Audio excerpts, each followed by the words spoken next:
Olá, meus irmãos, minhas irmãs, eu sou William Gonçalves e vamos para mais uma reflexão na luz do Espiritismo. Começando com a frase do Cristo, que está lá no Evangelho segundo o Espiritismo, e ele diz: bem-aventurado os pobres de espírito, porque deles é o reino dos céus. Claro que Jesus, quando estava se referindo aos pobres de espíritos, estava se referindo à humildade. E Jesus era o grande exemplo da humildade. Basta observarmos a vida de Jesus.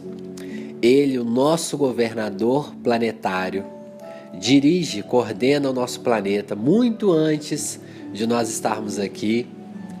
E nós vamos depois gravar uma reflexão. Vamos gravar uma reflexão falando um pouco sobre o Cristo na visão espírita, porque esse mês é mês de Natal, mas vamos parar para avaliar. Jesus sendo o governador planetário, sendo um espírito em ascensão evolutiva, sendo um espírito crístico que a gente fala, ele aceitou, escolheu estar entre nós, encarnar, aceitou nascer numa manjedoura simples, humilde, viveu a sua vida muito humilde, respeitava os seus superiores, tanto seu pai quanto a sua mãe, quanto os líderes do governo, e a todo momento Jesus se colocava num posicionamento de humildade.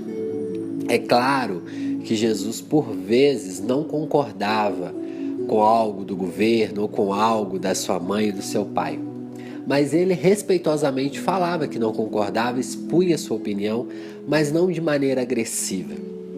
Então ele escolheu vivenciar a humildade, porque ele pregava a humildade e ele vivenciava. Ele escolheu estar entre os simples, entre as prostitutas, entre os que tinham doenças, que eram rechaçados das sociedades da época. Então Jesus demonstrou, em suma, o que é ser pobre de espírito, que não tem nada a ver com dinheiro, com riqueza material. Tem a ver com sentimento, com vivências, com experiências, com pensamentos, com atitudes diárias, que possamos ser um pouco mais pobres de espíritos. Mas hoje nós vamos comentar um pouco sobre cirurgias plásticas e o espiritismo. Essa dúvida muitas pessoas já chegaram perto de mim, já me perguntaram, e eu também já tive dúvidas a respeito disso. E como na base de Kardec nós não temos informações sobre isso, porque na época de Kardec não era-se comum como é hoje as cirurgias plásticas, com toda a modernidade que tem de aparelhos, de medicina, enfim. Não tinha essa estrutura que temos hoje, mas já na época do Chico isso já estava em ascensão. Por volta aí das décadas de 50, 60, isso foi crescendo muito, principalmente depois da década de 80. E hoje é o boom falar sobre cirurgias plásticas. Quase todo mundo já pensou em fazer alguma coisa, alguma reparação. Claro que muitas pessoas não deram prosseguimento, ou não tiveram coragem, ou faltou dinheiro, ou faltou tempo. Mas muitas pessoas já pensaram, se eu pudesse eu mexeria no nariz, na boca, no bumbum, enfim. É ingenuidade a gente achar que a gente não pensa nisso. Todo mundo tem uma parte do corpo que gosta menos, que não gosta mais. Essa questão de, eu vou me aceitar como eu sou. Beleza, isso é ótimo, isso é produtivo, isso cria uma resiliência psicológica muito bacana. Mas tem pessoas que não conseguem, que tem uma parte do corpo que incomoda, aquilo prejudica o funcionamento de vida dela, ela fica às vezes triste, ela cria uma ansiedade, ela fica com vergonha de sair. E aí, o que o espiritismo pensa? É proibido essa pessoa? Por exemplo, digamos uma mulher que tem um seios muito grande, que isso a incomode, isso a impeça de colocar um vestido, isso deixa ela frustrada frente aos amigos, aos familiares. O que fazer? A gente vai aceitar? Se ela tem o dinheiro, se ela tem a vontade para fazer essa cirurgia plástica? E aí perguntaram ao Chico Xavier sobre isso. Falaram, Chico, é errado quando a pessoa tem o dinheiro, tem a disposição, tem a vontade de fazer uma cirurgia plástica? Ou há uma necessidade reparadora? A pessoa teve uma queimadura? É errado na visão espiritual? E o Chico responde, isso está lá no livro a ponte que foi diálogos com Chico Xavier, que foram entrevistas, e o Chico diz o seguinte: olha, seria o caso de perguntarmos à rosa ou ao lírio por que é que eles são tão belos. Perguntar à luz por que a luz brilha tanto.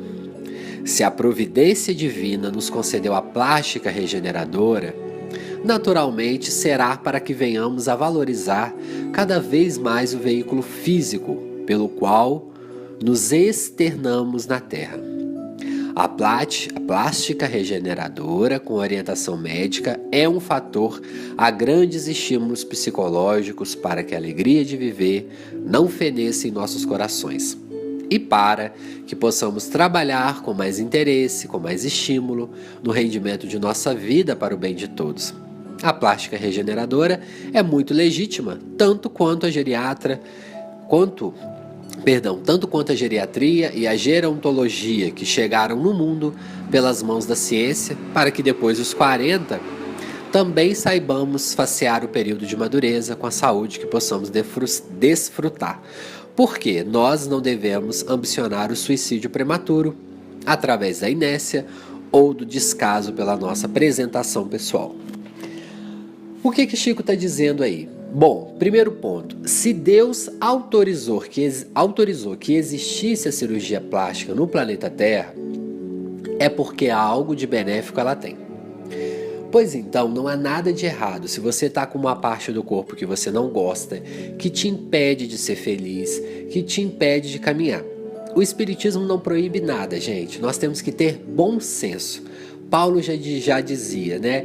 A gente tem que ter bom senso. Kardec falava isso. Se a gente for voltar em todos os grandes espíritos que trouxeram alguma colaboração cristã, a gente vai ver o bom senso. O bom senso é o quê? Tudo que nós formos fazer, nós vamos ver de verdade qual a necessidade, qual que é o propósito, o que de positivo isso vai me trazer. É a mesma coisa na cirurgia plástica. Uma coisa é você fazer uma cirurgia plástica regeneradora para te ajudar a aumentar a autoestima. Às vezes, por exemplo, uma pessoa tem alguma deficiência no rosto e ela às vezes tem um dom da oratória muito bom. Ela tem uma vontade, por exemplo, de ser uma palestrante espírita ou um palestrante espírita, mas algo no rosto dele incomoda. E ele só vai conseguir perder a timidez se ele fizer a cirurgia plástica. Ótimo! Vai lá e faz, recria, reanima essa autoestima e vai lá e faz as palestras. E também isso é um recurso psicológico, psicoterápico, que às vezes pode ser discutido, por exemplo, com um terapeuta. Antes de fazer a cirurgia plástica, muitas pessoas às vezes vão tirar um pedaço do corpo. Por exemplo, uma mulher que tem um excesso de seios ou um excesso de bumbum e ela quer retirar um pouco, eu indico que você converse um pouco com o psicólogo antes para se preparar, porque é um pedaço do corpo que está saindo. Mas não é, digamos, o Espiritismo não proíbe, o Espiritismo convida ao bom senso. Vamos à reflexão do dia, o ponto principal. Tudo em excesso causa distúrbios. Então nós vemos hoje na sociedade, principalmente alguns artistas, que vai e faz 2, 3, 4, 5 cirurgias plásticas e não estão satisfeitos. E vão fazendo 10, 20, 30 e vão deformando o corpo físico. É nesse ponto que nós temos que ficar em alerta. Quando vira algo improdutivo, quando algo que começa a sair das nossas zonas de controle, ou quando nós pensamos o dia inteiro ou quase o dia todo naquilo. Por exemplo, vou dar um exemplo para vocês. Um jovem, ele está um pouquinho acima do peso ou ele está um pouco magro demais, ele começa a malhar, ele começa a ganhar resultados, os músculos começam a aparecer, ele começa a ganhar olhares, ele começa a ganhar curtidas no Instagram, no Facebook, ele começa a ser visto, as pessoas começam a comentar. Aquilo gera um reforço positivo para ele. Ou seja, estar na academia, gerar músculos, isso vai me atrair mais sorrisos, vai atrair pessoas que gostam de mim. Então eu estou num ponto legal. O que a pessoa faz? Ela começa a malhar 2 vezes por dia, começa a malhar sábado e domingo. Evita comer todas as coisas, ela fica bitolada naquilo ali. Tudo que ela compra, tudo que ela posta, tudo que ela fala é relacionado àquela situação. Ora, gente, para nós espíritas, nós temos que ficar alertas. tanto nessa situação como nas cirurgias plásticas. Por quê? Nós estamos encarnados para um propósito, evoluir e aprender. Evoluir e aprender, a gente vai o quê? Com um contato com as situações. Então, se eu gosto de academia, eu gosto de malhar, ótimo. Mas que eu não faça isso o principal ponto da minha vida. Que eu vá lá, que eu malhe, mas se um dia eu não puder ir, ótimo, no outro dia eu vou. Se hoje eu não posso comer as coisas saudáveis, ótimo. Não fica preso a isso, porque você tem que vivenciar as outras experiências para você crescer. Você não pode ficar fixado.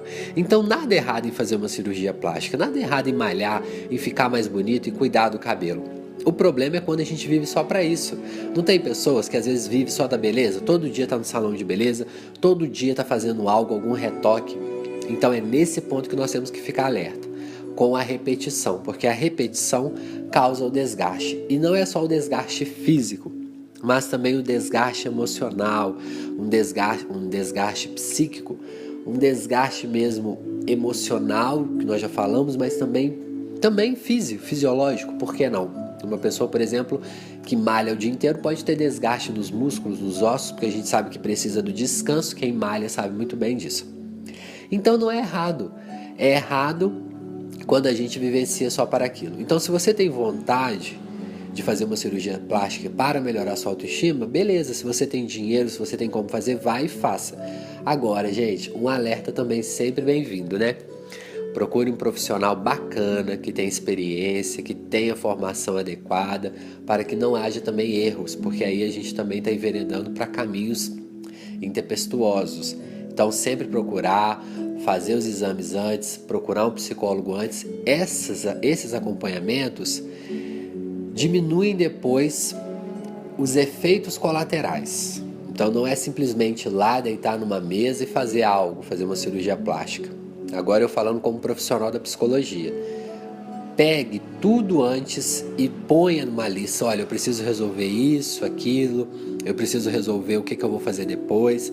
É sério, porque às vezes colocar um silicone ou reduzir os seios, depois tem 1, 2, 3 meses de acompanhamento fisioterápico, com o psicólogo às vezes, com massagistas, né, que fazem a drenagem. Então, faça tudo direitinho para que não ocorra problemas depois, com consciência, e se for para melhorar o seu bem-estar, ótimo.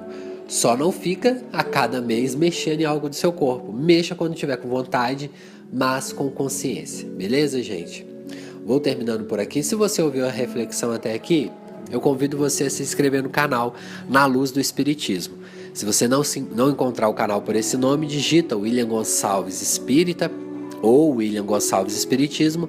Vai aparecer o canal lá. Se inscreva, curta. Se você gostou da reflexão, compartilha com algum amigo, algum parente que você acha que possa gostar. Muito obrigado e até a próxima reflexão.